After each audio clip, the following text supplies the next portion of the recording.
In 1996, Brazil had a small town called Atalaya do Norte. This place is not for ordinary people. The town is located in Brazil's western Amazon, right on the border with Peru.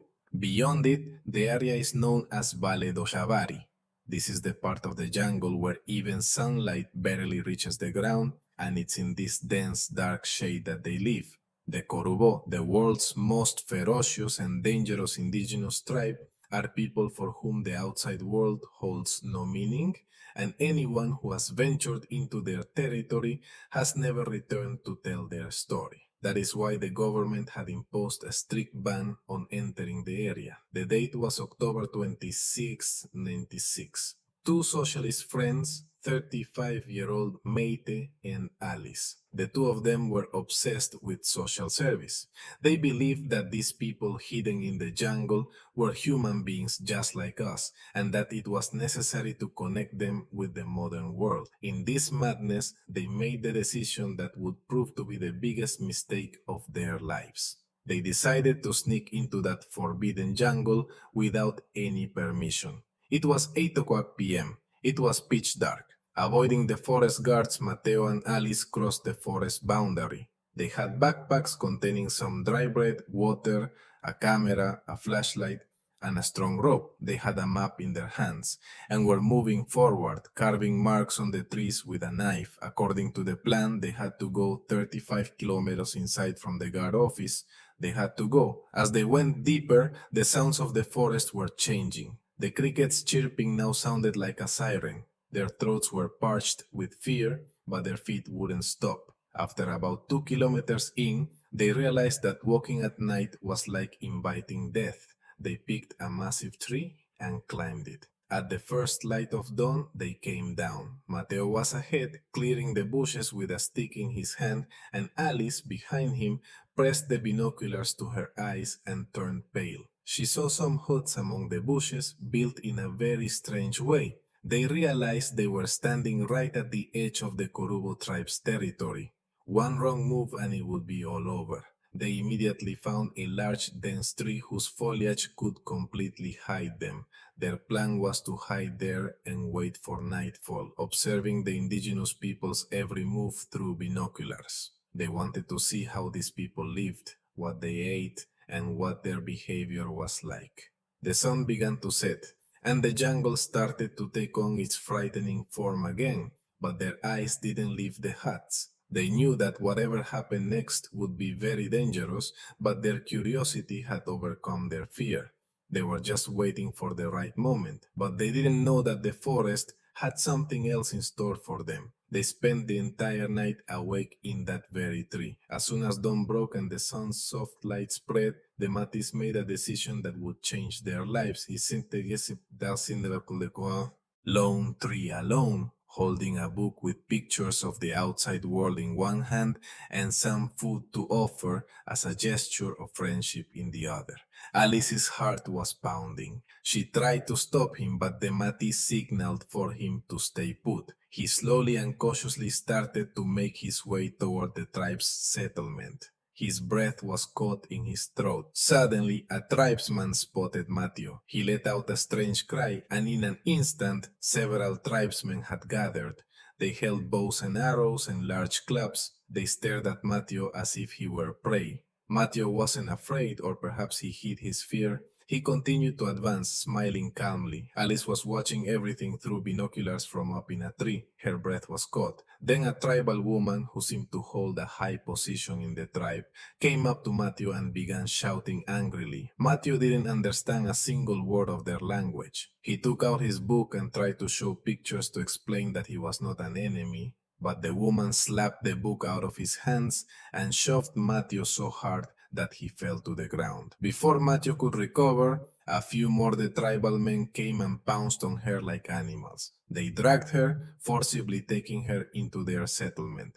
Matthew's screams were lost somewhere in the jungle. Alice, sitting in the tree, watched it all. Her whole body was trembling. She wanted to scream, but the sound was choked in her throat. After a while, the Matties disappeared from her sight because they had taken her behind the huts that were hidden by the trees. Morning turned into afternoon. The sun was high in the sky, and then afternoon turned to evening, but there was no sign of the Matthews. Alice's tears had dried up. Dark thoughts were filling her mind. Would they kill her or take her hostage? She just sat in the tree praying that the Matthews would somehow come out laughing. She thought she should climb down and see. Just then she noticed some movement. She saw some tribesmen carrying a long bamboo pole on their shoulders, like they were carrying a dead animal.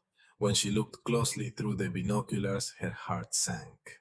A human's arms and legs were tied to the bamboo. They threw him away like a piece of trash a short distance from their settlement and left without even looking back. Alice's heart was pounding so hard she felt like her chest would burst. When the tribesmen were gone, she climbed down from the tree and ran like crazy. She ran toward it. When she got closer, what she saw made her soul tremble. The scene was so horrifying it could drive anyone insane. It was Matthew, her friend, her companion, who had been mercilessly killed. His body was now lifeless. Alice fell to her knees. She covered her mouth to muffle her sobs. Her mind went numb. But then the wind in the forest alerted her to danger. She realized instantly that if she stayed another moment, she would meet the same fate as Matthew. She wiped the tears from her eyes and stood up. Now her only purpose was to run. She ran back into the forest. She ran without looking where she was going, without thinking of anything. Night began to fall again, and the forest looked even more terrifying. The forest's thorny bushes and brambles were tearing at her legs and clothes. She wandered through the forest like a ghost all night. She didn't even know if she was on the right path or going deeper into it. She was tormented by hunger and thirst. She began to hallucinate. She could hear the voices of spirits. Finally, when her body gave out completely, she collapsed unconscious on the bank of a river.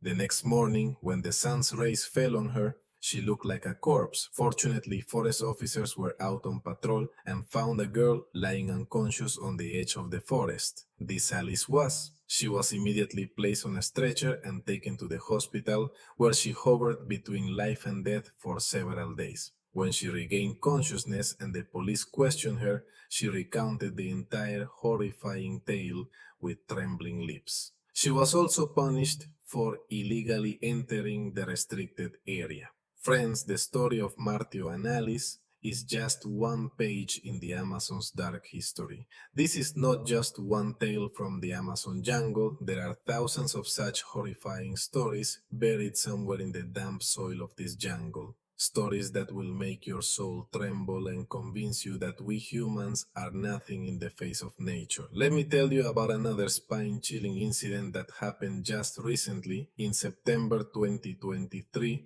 in the Cuiabá River in Brazil. Some people had gone out on a boat for fun, and among them was a man named Jone Jose Silva da Luz. Everything was going fine. Then suddenly one man lost his balance and fell from the boat into the river. It all happened so fast that no one had a chance to react. Friends, the rivers of the Amazon look as calm as they are hungry. By the time his friends pulled him back onto the boat, it was too late. People saw that one of his legs was missing. Blood was flowing in rivers. Something unknown in the water, perhaps a piranha or some other monster, had cut off and eaten his leg in an instant. He was taken to the hospital. But that horrific scene, that blood-soaked boat, still haunts those people like a bad dream. So friends, today we're going to learn about the unsolved mysteries of the Amazon that are lost somewhere in the depths of the jungle, about the mysteries hidden in the rivers of the Amazon, and the terrifying truths that live on in the stories of its 311 different indigenous tribes. Brace yourselves, because what I'm about to tell you will blow your mind. First, let's talk about a river that will make you think I'm telling a fairy tale. The river of Golden Mirage, the river of Golden Mirage. In the depths of the Amazon, a river flows whose water glitters like molten gold when touched by sunlight. The Kayapo tribe believes that an ancient golden world lies beneath this river. They say that on a full moon night, the city's reflection appears on the water. But the warning is that anyone who has tried to touch it out of greed has been swallowed by the river forever. And then there is the Tree of Souls, worshipped by the Yanomami tribe. They believe that the souls of their ancestors reside in this tree after death. When someone is sick, a medicine made from the bark of this very tree brings them back from the brink of death. This mystery is a line between science and faith that no one has been able to erase to this day. The Amazon is not just a jungle but also the graveyard of a lost world. In one of its caves, a stone map was found, carved in great detail onto the wall. This map shows the way to a part of the jungle where modern man has not been able to reach it to this day.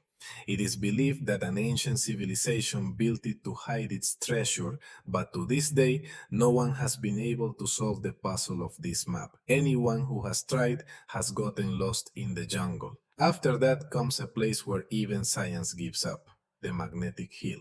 As soon as you get near Mount Roma, the needle on your compass starts dancing like crazy. Watches stop working and GPS fails. Scientists say there are magnetic rocks there, but the tribes say a powerful spirit guards the place, preventing the outside world from entering, and the biggest mystery is the city underwater. LIDAR technology has detected some massive structures in the depths of the Amazon River that look like a city. Tribal legends also mention that their gods established a world beneath the water. Did people really live there thousands of years ago? This question still keeps scientists up at night. The cloud forest. This jungle is always shrouded in mist and clouds. The trees here drink water not from the ground, but from the air and clouds. The atmosphere here is so magical that you'll feel like you're not on Earth but on another planet entirely. There are creatures here that exist nowhere else in the world. And finally, a creature that puts the chameleon to shame, a master of color changing. This creature can change not only its color, but also its body shape. If it lands on a leaf, it will flatten itself. If it sits on a log, it becomes round and it will be right in front of you, and you won't even be able to see it. Now, finally, a mystery that will make your eyes believe it. It's going to make things difficult, and when it comes to danger, that 2012 incident with the Amazon River shark comes to mind. A tourist named Paul was playing in the water with his hand hanging out of the boat.